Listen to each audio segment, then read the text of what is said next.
उत्तराखंड के लिए 2025 का पहला महीना ही बड़ी सौगात लाने जा रहा है। 28 जनवरी से 14 फरवरी तक उत्तराखंड को 38वें राष्ट्रीय खेलों की मेजबानी करने का मौका मिल रहा है। जहां इस मेजबानी से उत्तराखंड में खेलों को बढ़ावा तो मिलेगा ही, वहीं पूरे देश में भी उत्तराखंड इन खेलों के सफल आयोजन के बाद अलग छाप छोड़ने का काम करेगा।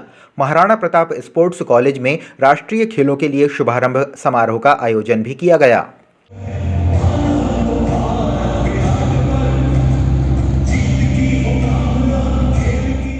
ये राष्ट्रीय खेलों का आयोजन हमारे लिए बहुत बड़ा अवसर है और देवभूमि उत्तराखंड को यह अवसर मिला है। मैं इसके लिए आदरणीय प्रधानमंत्री जी का, आदरणीय खेल मंत्री जी का, हमारे रक्षा जी का और पीटी उषा जी का, सबका मैं धन्यवाद करता हूँ कि आप सबके कारण से देवभूमि उत्तराखंड को यह अवसर प्राप्त हुआ है और इस आयोजन को हम बहुत ऐतिहासिक बनाएंगे, यादगार बनाएंगे।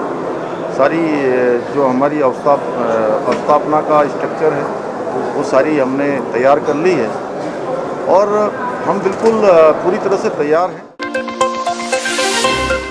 प्रधानमंत्री नरेंद्र मोदी की सौर ऊर्जा जागरूकता पहल के तहत उत्तराखंड के देहरादून में 16-17 दिसंबर को 2 दिवसीय प्रथम सौर मेला कौथिग आयोजित हो रहा है। मुख्यमंत्री पुष्कर सिंह धामी ने उद्घाटन करते हुए बताया कि ये आयोजन उत्तराखंड विद्युत निगम और अक्षय ऊर्जा विकास एजेंसी द्वारा किया जा रहा है। राज्य सौर ऊर्जा में देश के अग्रणी 5 राज्यों में शामिल हो गया है। पूरे देश के अंदर एक बहुत बड़ा गेम चेंजर हो रहा है और उत्तराखंड के अंदर सूर्य घर योजना और सौर जो हमारा कौथिग आज हो रहा है, ये आने वाले समय में एक मील का पत्थर साबित होगा और हमारा राज्य इस दिशा में भी एक आदर्श राज्य के रूप में देश के सामने आएगा।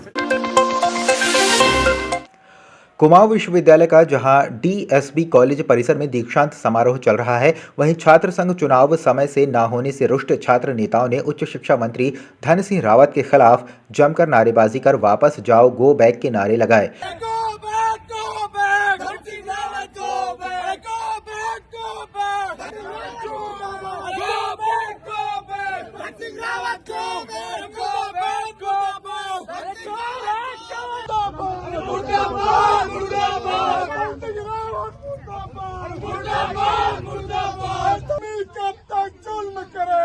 सत्ता के गलियारों से चप्पा चप्पा गूंज उठाएगा, इनकलाब के नारों से go back, Dhan Singh Rawat go back.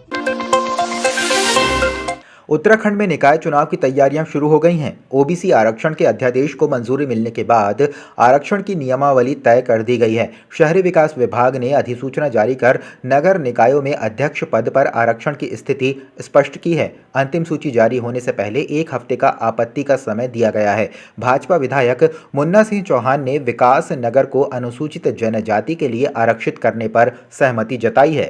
3 नगरपालिका परिषद है, खटीमा, धारचूला और विकास नगर। इसमें विकास नगर में जनजातियों की आबादी सबसे कम है, तो पहले ज्यादा आबादी वाले आरक्षित होंगे।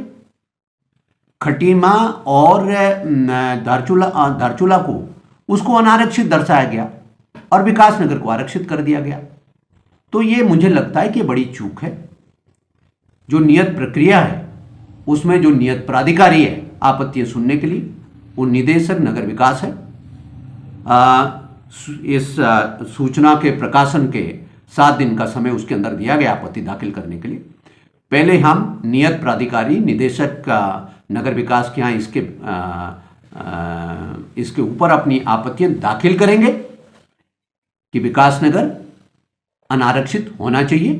कांग्रेस प्रदेश अध्यक्ष करण माहरा ने ओबीसी आरक्षण को निराधार बताते हुए भाजपा पर निशाना साधा। उन्होंने कहा कि एससी बहुल नगर पालिकाओं को आरक्षण से बाहर करना मौलिक अधिकारों का हनन है। ये भाजपा की एससी विरोधी सोच को दर्शाता है और प्रदत्त अधिकारों पर बड़ा कुठाराघात है। इन्होंने नगर पालिकाओं में ऐसी नगर पालिकाएँ जिनमें 10,000 से कम संख्या एससी की है, उनको आरक्षण से बाहर कर दिया है। ये लोगों के मौलिक अधिकार का हनन है और मुझे लगता है कि जो असली चेहरा है भारतीय जनता पार्टी का, एससी को लेकर इनकी जो सोच है वो इससे परिलक्षित होती है। दूसरा, आरक्षण जो लागू करने का इन्होंने जीवो जारी किया, उसमें मेरा ये कहना है कि हमारी विधानसभा की अवमानना है। भाजपा प्रदेश मीडिया प्रभारी मनवीर सिंह चौहान ने कांग्रेस पर हार के डर से भ्रामक बयान देने का आरोप लगाया। उन्होंने कहा कि आरक्षण को लेकर कोई भी आपत्ति दर्ज कराने के लिए सभी, चाहे विधायक हो या विपक्षी, को 1 सप्ताह का समय दिया गया है।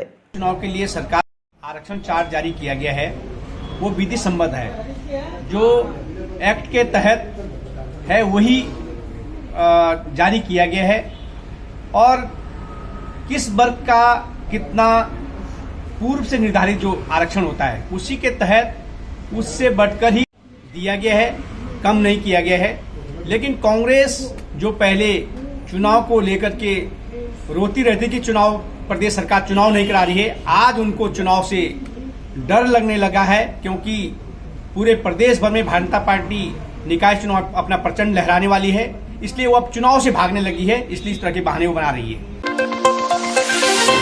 मौसम विभाग ने अगले 5 से 7 दिनों तक प्रदेश भर में मौसम शुष्क रहने का अंदेशा जताया है। मौसम वैज्ञानिक रोहित थपलियाल ने कहा है कि प्रदेश भर में फिलहाल बारिश और बर्फबारी का कोई अंदेशा नहीं है। साथ ही अगर तापमान की बात करें तो पहाड़ी इलाकों में अधिकतम और न्यूनतम तापमान सामान्य से ऊपर रिकॉर्ड किया गया है। अगले जो है 5 से 7 दिन उत्तराखंड में ज़्यादातर स्थानों पे मौसम शुष्क रहेगा, तो बारिश बर्फबारी की अभी कोई संभावना नहीं है।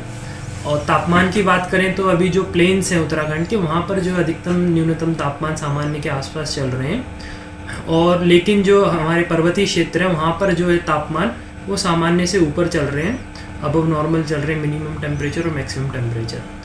तो अब आगे देखेंगे कि ग्रेजुअल इसमें जो है 2 से 3 दिन बाद जो है फॉल देखने को मिलेगा टेम्परेचर्स में, मैक्सिमम मिनिमम टेम्परेचर में।